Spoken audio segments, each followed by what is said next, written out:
Hello. I can see 4 people over here. Somebody say hi.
Okay, so we have over how many people?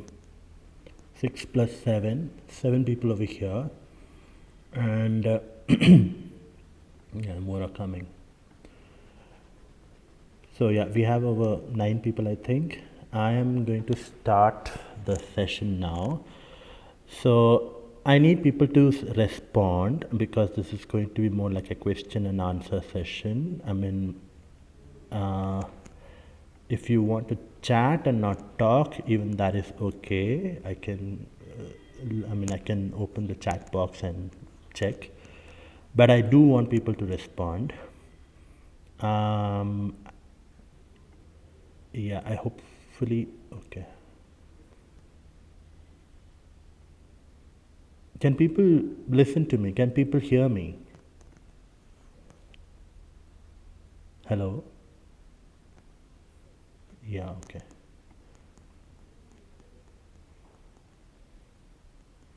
Okay, I'm Jobin Varughese, and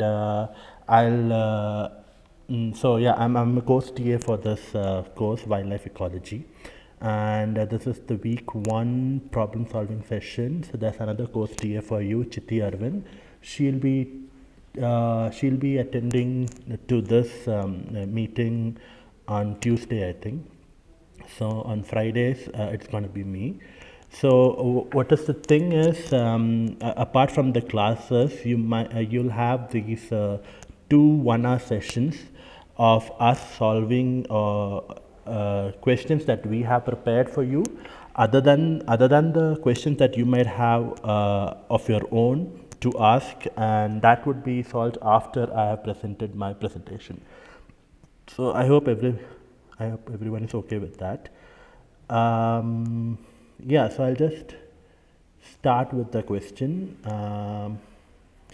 I hope people do respond, and that would be more fun. Otherwise, it's just me saying some question and answering myself because I prepared the question doesn't make sense.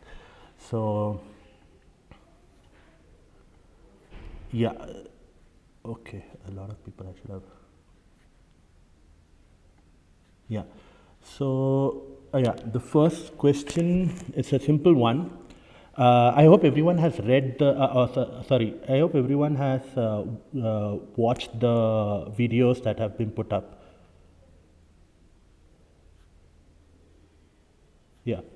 I hope everyone has watched the videos that have been put up on the course panel. There are like 3 videos, I suppose. Yeah, okay. Oh, okay. So I'm just, yeah, this is the first question. How is ecology defined? Ecology definition. So the option A is scientific study of organisms and their environment. The scientific study of interactions that determine that determine the distribution and abundance of organisms. Both A and B, none of the above. Now, people, if you want to answer, you can either switch on your mic and answer, or you can just write it in a chat box and I'll. Option A. Okay, and this is, I'm sorry, C. Okay. Okay. Could you read the question a little more clearly? If you want, you can check your, the videos have transcripts as well. If you want, you can check the transcripts also, but a little more clearly. Yeah. Anybody else has any more answers? Somebody said B. Yeah, the answer is B. Now, can someone tell me why the answer is B? K. Saraswati, do you want to tell me why the answer is B? Yeah, why is the answer B?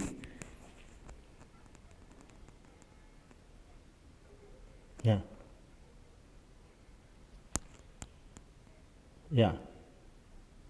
Okay, so there were two definitions given by the professor. So one was the option B, scientific study of interactions that determine the distribution and abundance of organisms, and the other one was scientific study of interactions between the organisms and their environment. So I had purposefully removed the term interaction. So if without the interaction, it doesn't become the exact definition of ecology. So answer A or answer C wasn't exactly right. B is the answer that I was looking for. I hope you understood the difference. The interactions is really important. So yeah, between the organism and their environment. If you're just studying the organism and their environment, it's not exactly ecology. Okay, so the next question. Yeah.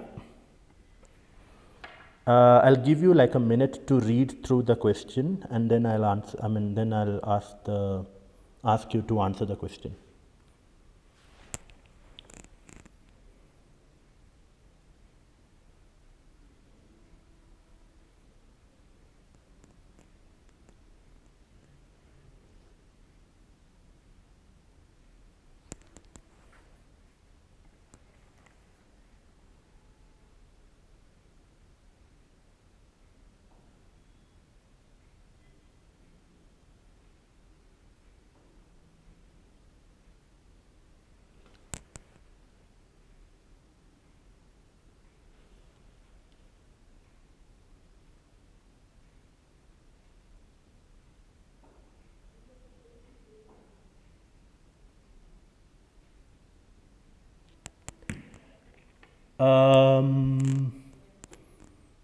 People have answers?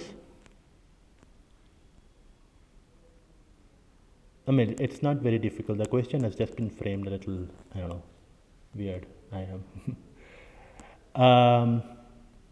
Yeah, so we're talking about this bird, white-bellied sholakili. And Naveen, I'm going to mute you.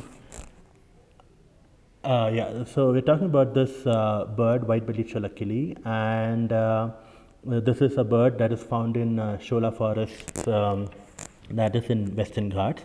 There's also a bird that me and my lab mates are actually studying. So, the habitat is stream-side vegetation and undergrowth in forests and densely wooded ravines. Then diet, it feeds on small insects and other vertebrates. And breeding, it uses moss to construct the nest. Yes, Praveen Kale, do you have to say something? Praveen? Yeah. Oh, you think the answer is C? Okay. So, what I'm asking is, what are the small insects, the invertebrates, the moss, the stream-side vegetation, and wet undergrowth in the forest patch? Are they biological factors that are responsible for the distribution and abundance of the bird? Physical factors responsible for the distribution and abundance of the bird? Chemical factors responsible for the distribution and abundance of the bird? Or they're just random things and nothing to do with the bird? Praveen says C. Anybody else? I think I got answers A lot. Praveen, you can just speak up. You don't have to raise your hand. Sorry.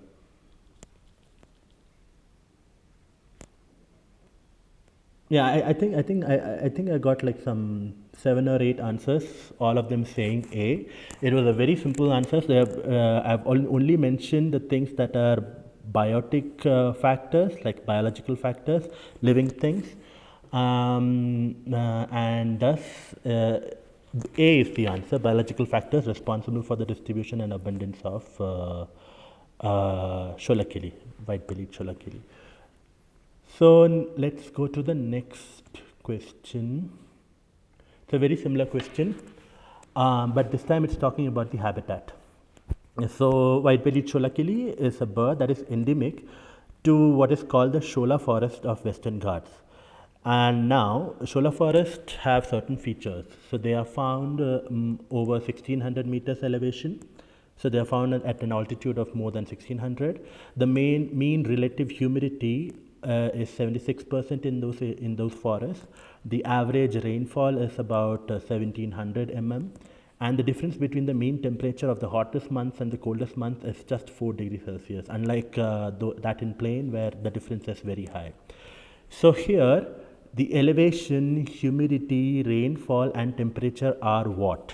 Biological factors, physical factors, chemical factors, or again random details that have nothing to do with the bird.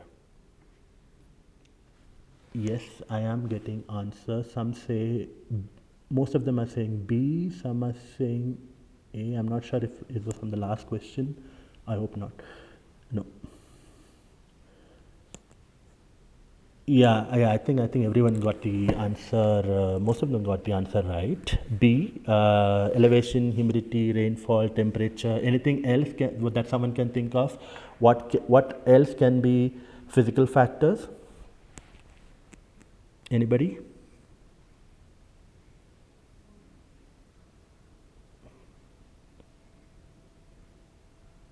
Wind, yeah, wind can also be. Actually, it is sunlight, yeah. Actually, wind is a physical factor. I mean, it's a really important physical factor, at least in these areas where what is the direction of the mountain, and thus actually makes a big difference of what kind of vegetation grows on the mountain. So yeah, wind is actually a really big factor over here.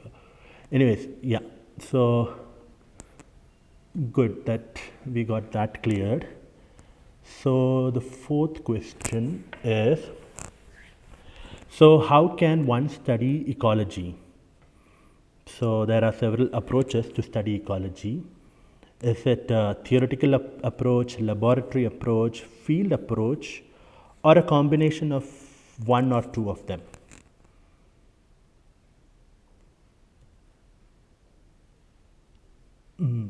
Yeah, most of them are saying the answer D. Yeah. So Meda, Katam, why do you think the answer, Saraswati, why do you think the answer is C? Bilal?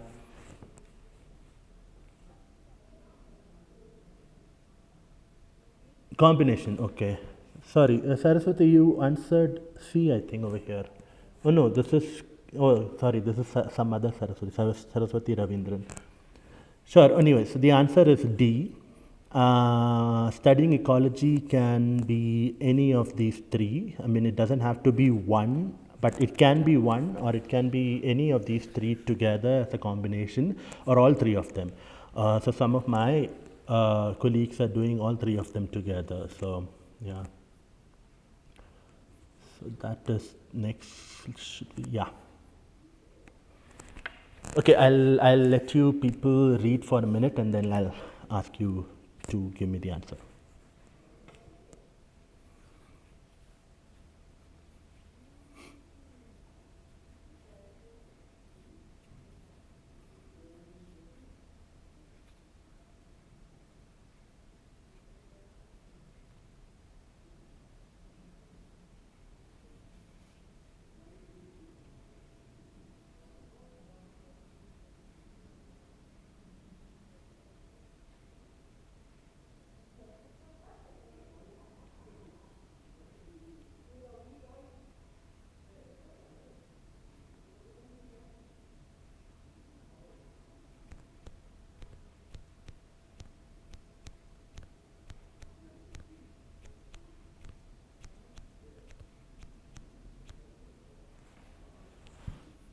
Yeah, most of the answers are turning up as C.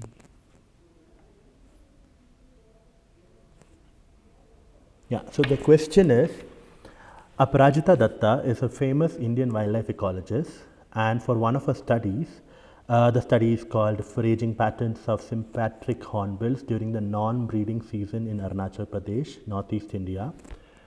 So the methodology says we used a combination of methods to determine diet, recording feeding observation along trails, seed counts below perches, and seed counts below roost trees. Observations at fruiting trees could not be carried out because hornbills are hunted in the area and therefore extremely vary. Instead, we counted the number of seeds of non-fig fruits eaten and subsequently regurgitated by hornbills below the perches and roost trees. So people say the answer is C. What is the approach of studying ecology that she used? Field approach. But let me ask you a question. Field approach is basically observation. And she says that observation cannot be carried out. So why do you think it's C?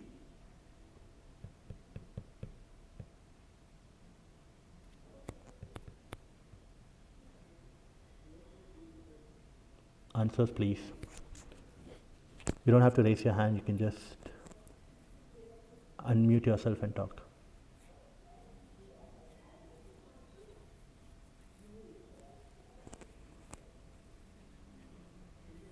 Okay. Cool. That's good. Okay. Cool. Everybody agrees, right? I hope. Yeah. Actually, this has got the most unanimous answer, correct answer. Yeah. I think we can move on. But yeah. Okay. So this is more of a technical question. I'll let you guys read.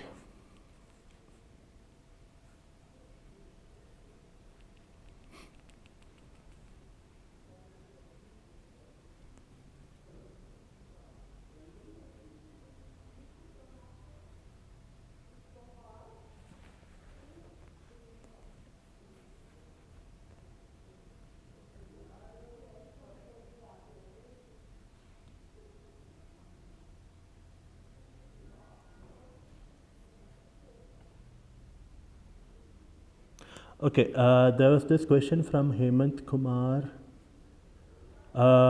In our first question, as per the lecture 1 taught to us, both A and B were the definitions mentioned by the tutor. Before we answer this question, I'll just go back to the first question. So, how is ecology defined? So, Hemant thinks that both A and B should be the answer. So, basically, C should be the answer. Okay, does anyone else want to explain, Hemant, why it's not C and why it's B?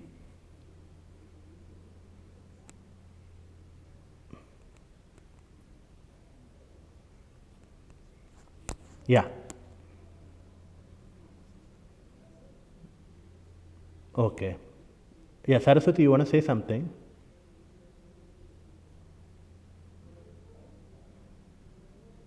I mean, okay, Hemant, the thing is, so the definitions are very, very tricky thing. I mean, you have to read them carefully. So you have to see if certain words are added or missed or something like that. So if you look at the definitions again in your class, you'll see the option A, the scientific study of organisms and their environment. It's missing the word interaction, like Prashant is saying over here.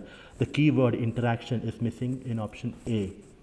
So basically the definition that has been taught to you is scientific study of interactions between the organisms and their environment.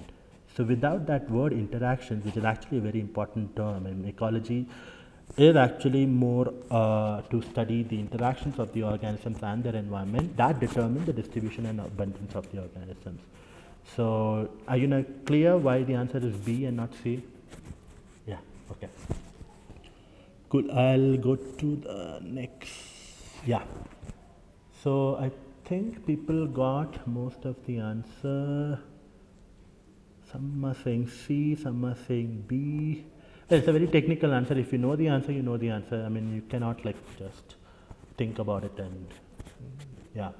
So basically, Theophrastus, the first scientist that we were taught in the class, he's the father of botany, who also wrote the book. I forgot the book's name. And Carolus Linnaeus, he's the father of modern taxonomy. He's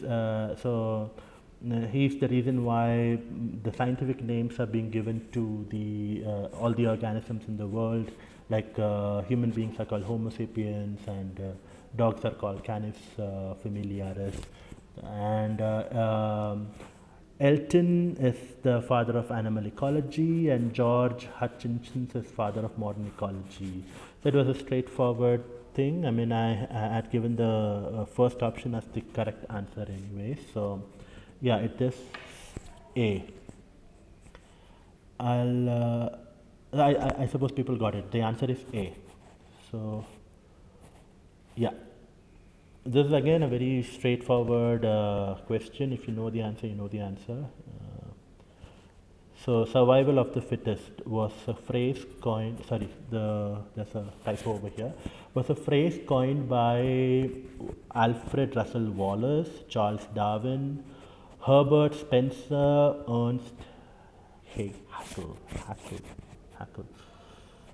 B. Everyone's saying B because that's what everyone's heard.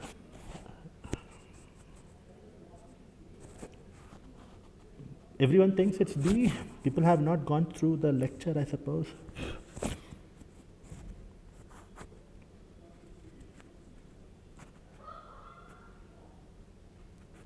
Okay, let me tell you, B is not the answer.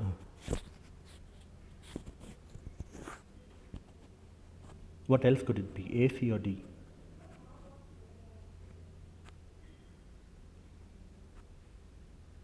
Yep, now people are getting it.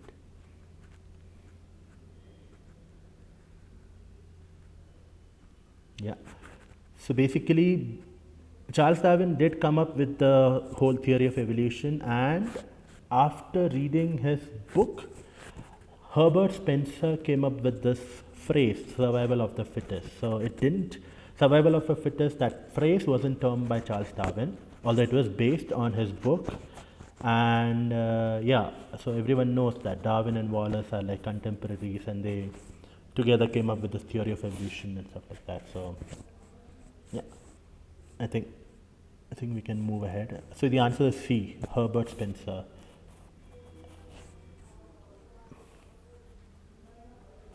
Yeah. So the class talks about the kinds of natural selection. What could be the answer? Is it K selection, R selection, directional, stabilizing, and disruptive, physical, biological, and chemical selection, spatial selection, temporal selection, and spatio-temporal selection? A. Okay, Hemant, why are you repeating your question? No. Okay, sorry.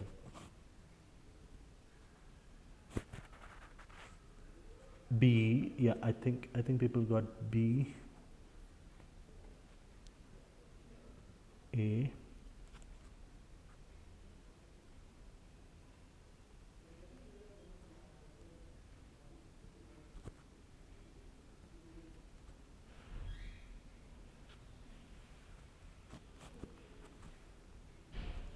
Okay, the answer is B. The kinds of natural selection: directional selection, stabilizing selection, and disruptive selection. If you have gone through the lecture, you would have seen the graph where this directional is actually the hump-shaped curve moving to one direction, either towards the left or the right. Stabilizing selection is where the curve actually grows thinner and taller. Disruptive selection is where the hump is actually, it forms kind of a pit in the center, and the hump moves on either side, both the sides. So that's disruptive selection. K selection, R selection, why do people say it's K selection, R selection? It's actually life history strategy. It's not a natural selection type. It's more of a life history strategy. K selection is what human beings and elephants have, they have like a few offsprings, and they care for the offsprings a long time, for a long period. Our selection is where the care for the offspring is very less, but the number of offsprings are very high. So yeah, so that is case selection and R selection. The other two don't mean anything. So yeah, the answer is B over here. Okay, I'll move to the next question. I think this is the last question. I thought 10 questions would be enough. Okay, so I'll give you a minute to read the question.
Yeah, so the question is, so the statement is taken from a paper. On seeing the long spur of Angraecum sesquipedale, it's an orchid, Darwin predicted that its pollinator would be a moth with a long proboscis.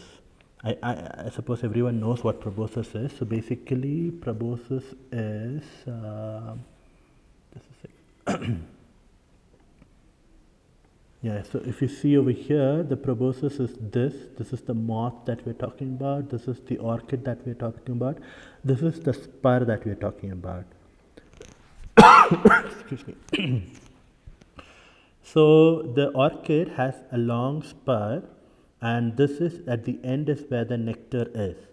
So to reach the nectar, the animal that is supposed to visit the flower has to have a really long proboscis, is what Darwin predicted.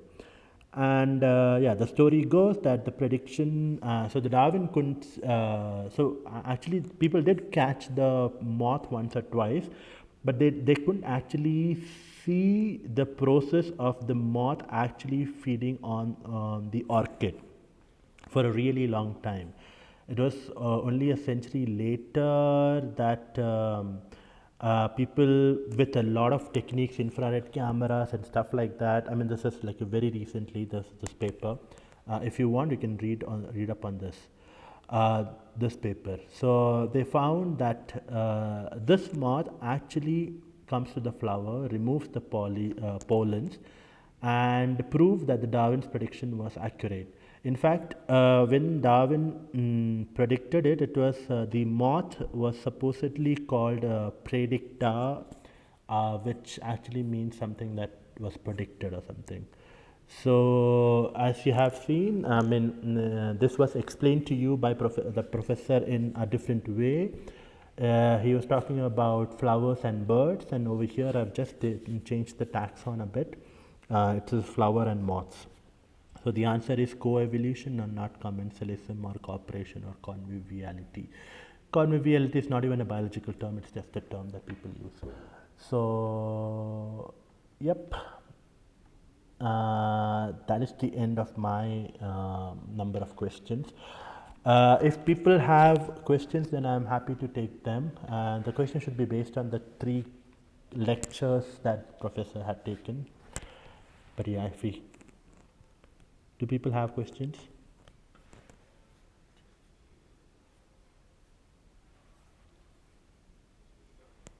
Yes, Arijit. Yeah.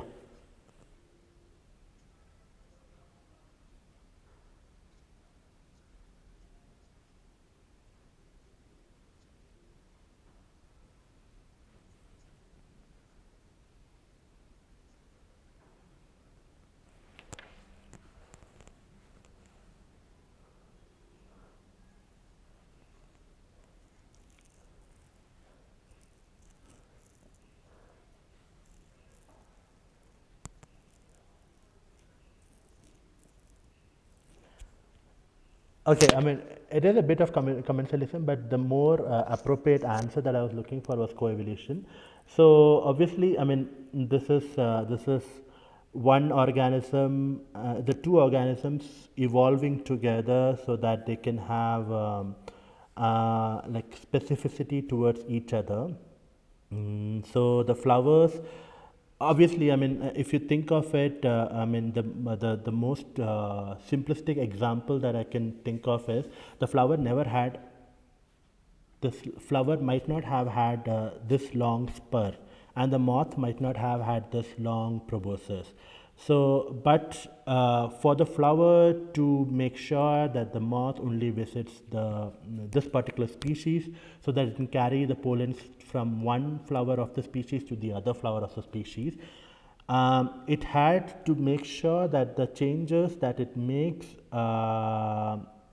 I mean, the moth also evolves together with the flower, and so you see, yeah, you see the, the spur over here is quite long. I mean, if you have seen a moth and the proboscis, none of the moths, if they are do not have this long proboscis, none of the moths can actually reach the nectar that is at the end of the spur. So this simply means that there was a moth that evolved with the flower with this long proboscis, and that is what Darwin predicted. He was basing his idea on the fact that if the flower has this long spur, then there must have been a co-evolved moth that can access the nectar of this flower. So I hope so. That's why it is coevolution. Of course, it's commensalism. Both of them are helping each other out. But based on the question, what I was the answer that I was looking for was coevolution. I hope I'm clear. Yeah.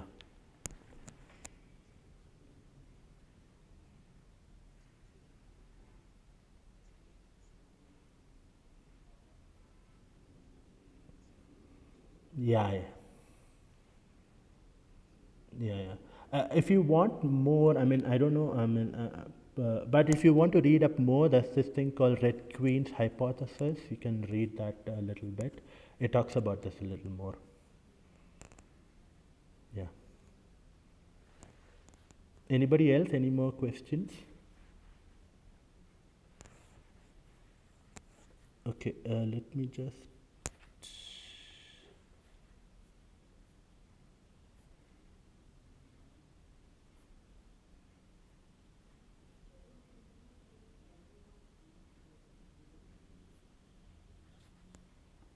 Do people have more questions? Do people have doubts on the slides that you have seen till now?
Yeah, people who have come late, I am gonna redo the questions a bit. I'm not sure who asked. Okay.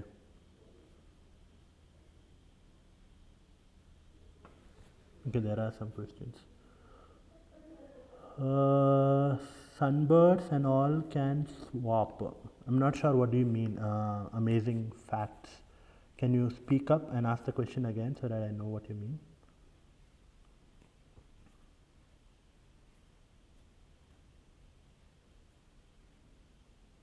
Sunbirds and all can swap. Okay, I'm seriously. Ask about option survival of the fittest. What will be the pattern of the final examination? Prashant, I can't help in that. I actually have, I mean, it's there written in the website. I think I have read it. It's written in the website. You can go and check that. What the pattern of the final examination would be. And Bilal, what is it that you're asking about the option survival of the fittest?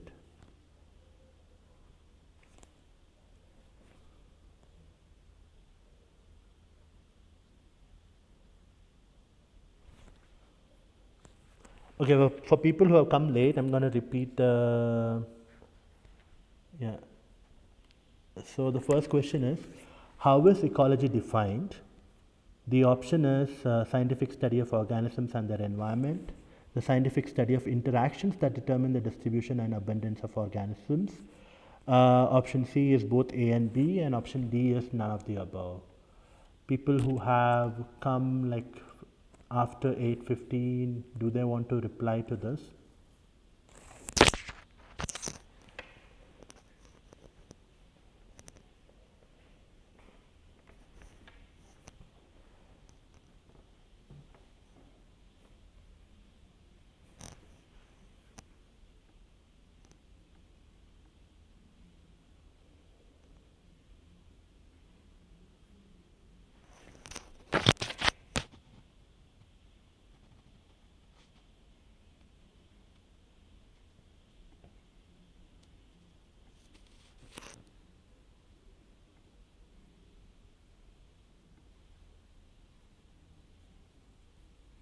Who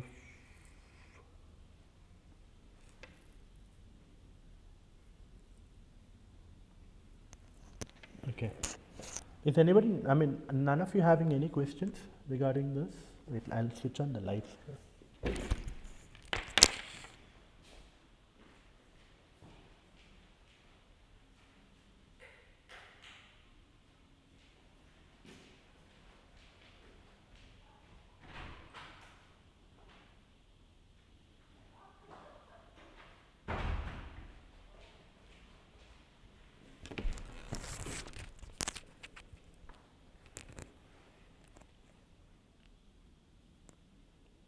So the answer to first question is the scientific study of interactions that determine the distribution and abundance of organisms.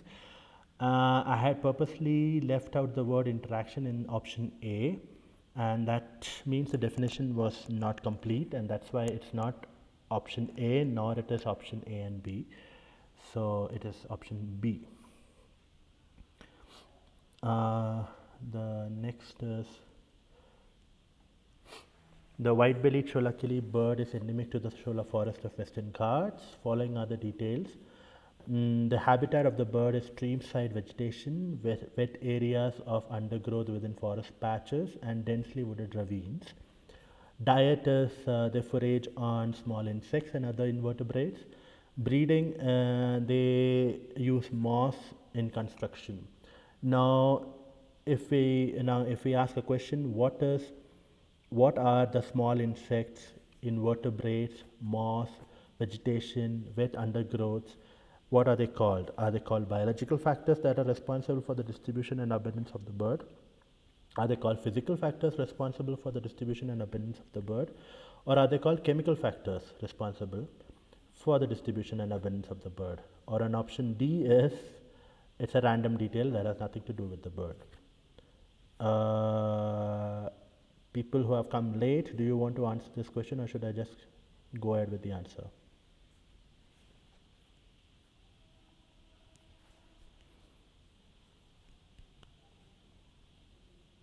Okay, so basically the answer is option A, biological factors responsible for the distribution and abundance of the bird. All of the things that I read out loud, small insects, invertebrates, moss, streamside vegetation are all living things, biotic elements, and hence they are the biological factor. So the interaction between the bird and the biological factor. So small insects and invertebrates is what it eats. Moss is what it requires to build a nest. Vegetation, wet undergrowth is where they build the nest or where they feed the insects on and stuff like that. So, yeah. So those are the biological factors. Now, if we go to the next question. So Sholakili bird is endemic to the Shola forest of Western Ghats, which are found in elevation of 1600 meters and above. Its mean relative humidity is 76%, the average rainfall is 1700 mm, and the difference between the mean temperature and the hottest month and the coldest month is 4 degrees Celsius. So basically, Shola forest is found in a very cold climate, very where the temperature seasonality is not very high, and rainfall is heavy, and the humidity is also very high. So what are these factors? Are they biological factors? Are they physical factors? Are they chemical factors? Or are they random details? So the answer is they are physical factors. They're not biological factors. I mean, there are no living things involved in this. So they are physical factors that are responsible for the distribution and abundance of the Shola forest as well as the bird in it.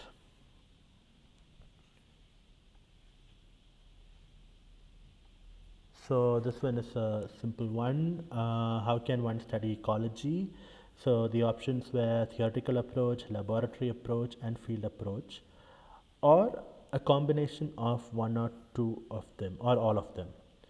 So I suppose everyone got the answer very quick. And people who have joined later, do you want to answer this question? Do you want to even try once if you haven't already seen this question before?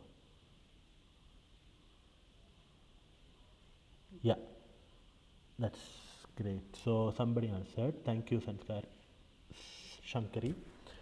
So yeah, the answer is D, any of the combination of the above. So that's the best part about ecology. It doesn't depend on one approach or the other. It depends on, I mean, it can be dealt with all of the approaches, and yeah. So the next question is, yeah. So the next question is Aparajita Datta is a famous Indian wildlife ecologist, and in one of her studies, foraging patterns of sympatric hornbills during the non-breeding season in Arunachal Pradesh, Northeast India, the methodology goes: we used a combination of methods to determine diet, recording feeding observations along trails, seed counts below perches and seed counts below roost trees. Observation at fruiting trees could not be carried out because hornbills are hunted in the area and therefore extremely wary. Instead, we counted the number of seeds on non-fig fruits eaten and subsequently regurgitated by hornbills below the perches and roost trees. So, what do you think is the approach of studying ecology that she used? So, we mentioned that there are three ways of studying ecology: theoretical approach, laboratory approach, and field approach. Theoretical approach is where you play with models, you play with mathematics a lot, you play with models a lot, and you use a lot of x and y and integration and differentiation and stuff like that, and you come up with certain theories based on some simulations that you do and stuff like that. Laboratory approach is basically where you do a lot of experiments. Now actually laboratory approaches, people say experiments are done basically in a laboratory, but people have also done experiments on the field, but I'm not sure if that counts as a field approach or laboratory approach. But yeah, laboratory approach would be in the lab. So basically you are looking at not sure community of bacteria or yeah, I mean very small scale experiments at a smaller physical scale. And then there is field approach, where you go to the field, you observe the animal, you note down the observations, you break them down into numbers, so that you can later go and analyze how the differences in your treatment and control are. So that's the field approach. So over here we are looking at foraging patterns of hornbills, and the method says that she looked at she could not look at the hornbills because they were very shy of human beings. So what she did was she just counted the number of seeds that were found under the roost trees. So I hope everyone knows what the roost trees and perches are. Everyone knows what roost trees are, right?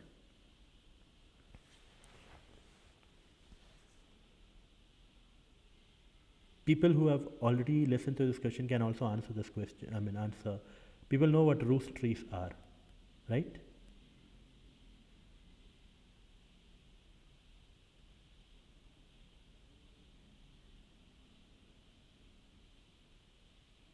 Okay. So birds have a very peculiar behavior, in which I mean, this is very common and you might have seen them in a lot of places.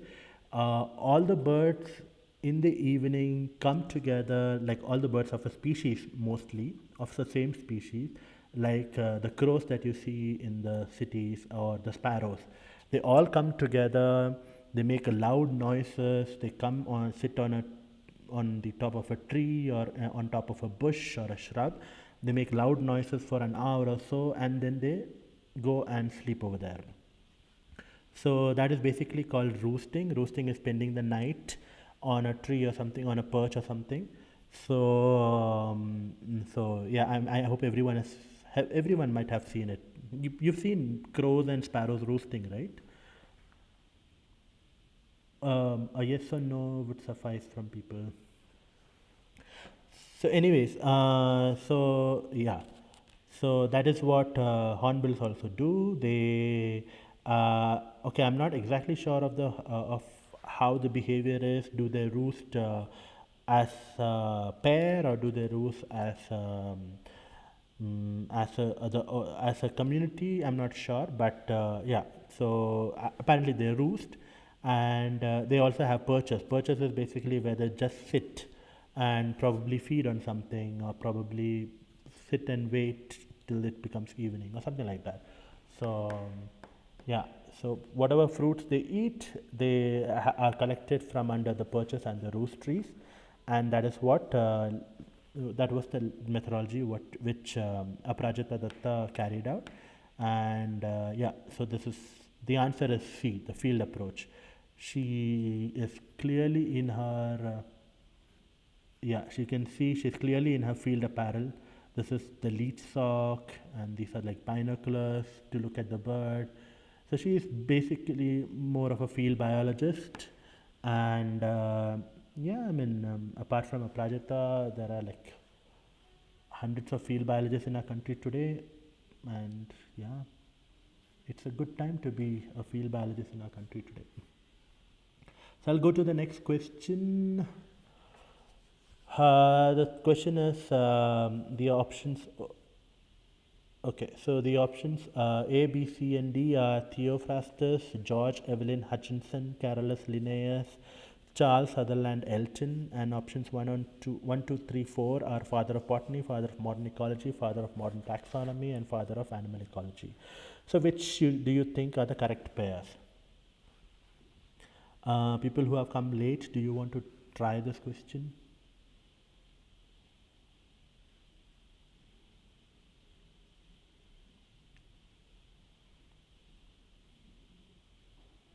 Yeah, yeah. Okay, Shankari, Shraddha, they have all said that the option is A, and it's true. Theophrastus was father of botany. Hutchinson, modern ecology. Linnaeus is the one who came up with the scientific names, the binomial nomenclature that we all use for all the organisms. And Elton is the one who was the father of animal ecology. Yeah, so people who have come late, this is a question for you. Survival of the fittest was a phrase coined by Alfred Wallace, Charles Darwin, Herbert Spencer, and or Ernst Haeckel. Yes. Uh, yeah. Okay. Some people are coming up with the answers. Looks interesting.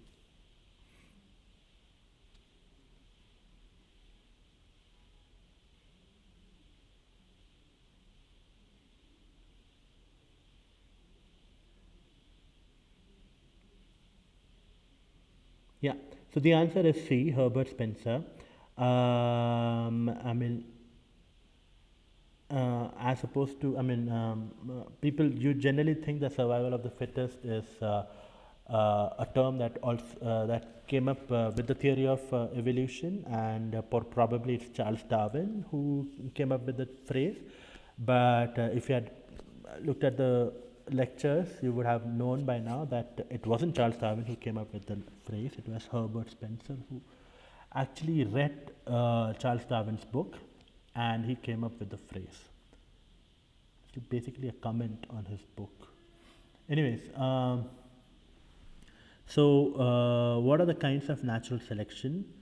Is it K selection, R selection, or is it directional stabilizing disruptive?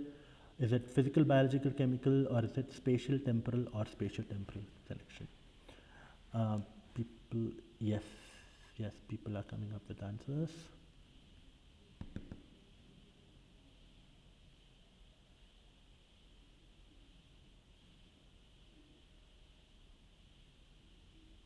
Yeah. All right. So it is B. K selection and R selection are basically life history strategies.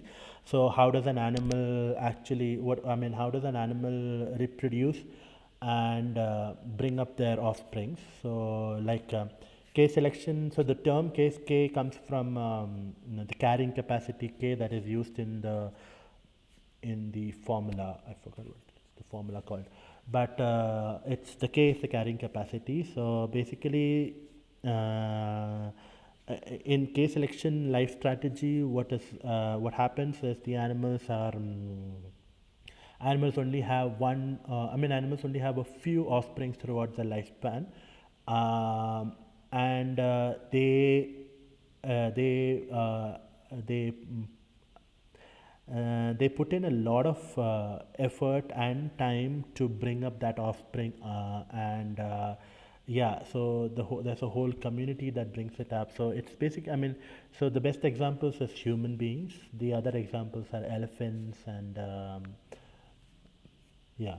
So then there is a R selection that is like basically the other organisms where it is a lot of offsprings are produced at once. So like one organism could have like thousands or millions of offsprings in form of eggs or something like that. And then the parents don't invest much in the provisioning or the raising up of the offsprings. So like fish, and something like insects, spiders.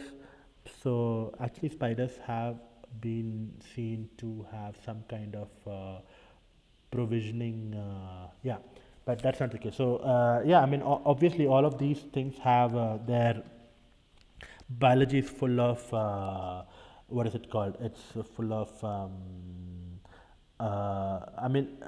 but the entire biology does not run with one single theory or something like that. They'll always have some kind of an opposite or some kind of what's the term? Yeah, some kind of an outlier. Basically, so there always will be an outlier. Unlike physics and chemistry, yeah, you'll always find something that sticks out and that does not follow the rules. So yeah. So obviously, all the animals cannot be categorized with between K selection and R selection. There would be some that actually fall in between the two. So yeah. So the answer over here is B, directional, stabilizing, and disruptive. So Directional is where one particular trait is heavily selected for. Then stabilizing is basically, heavily selected for in one direction. So if it's a length of beak or length of leg or something, then it's either getting too long or it's either getting too short. So that is directional. So it doesn't remain the same.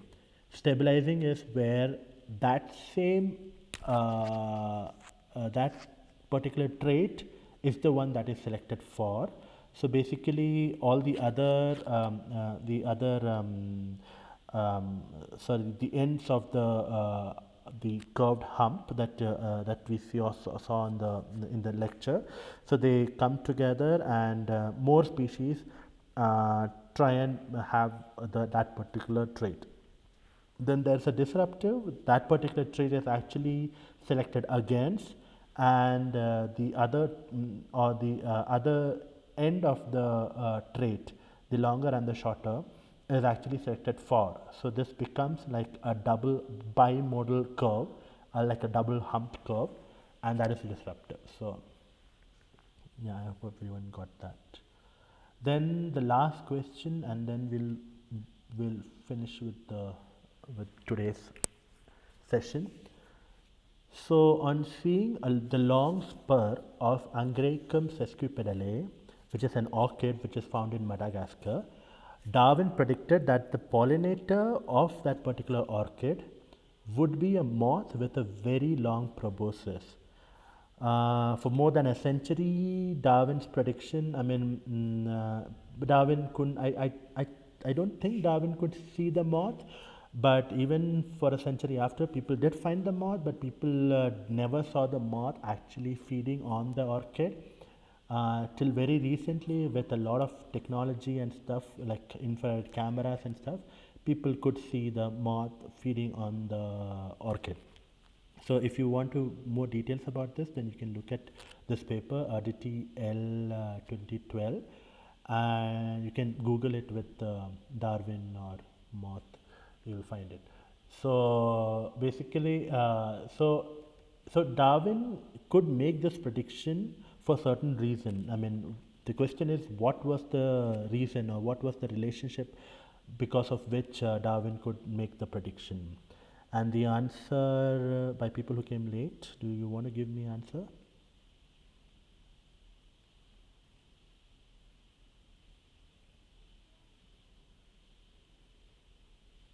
Okay, I think everyone had seen the question.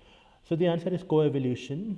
So the moth and the orchid co-evolved together for like millions of years, and the moth wanted a pollinator that was very specific to the orchid itself, the species itself, because if the moth feeds on this orchid and takes the pollen from this orchid flower to another orchid flower, then it doesn't make sense because the pollen would be wasted on another flower, because of the pollen and egg being different species, they would never fertilize into an egg. No, they would never fertilize. So that's why the orchid wanted like a specificity towards to the pollinator. So that's why the coevolution happened. The orchid kept elongating the spur where it keeps the spur is this thing, what you see on the screen, and the spur kept elongating, and the nectar kept getting away from the pollinators, and unless and until the pollinator started adapting or getting a longer proboscis, it could have never reached the nectar. So, in my opinion, the spur and the proboscis would have been smaller at first, but later on, as years went by, the spur also increased in length, and the proboscis also increased in length. And that is the coevolution that we're talking about. If you want to read up more about coevolution, then I think you can Google the phrase Red Queen's hypothesis. It's based on a very famous book, Alice in Wonderland. Uh, yeah, yeah. I think I think I'm gonna end the presentation now. We shall meet next Friday. So yeah, if anyone has any doubt or want to say it, I mean, I'll give you a minute and then I'll end the presentation.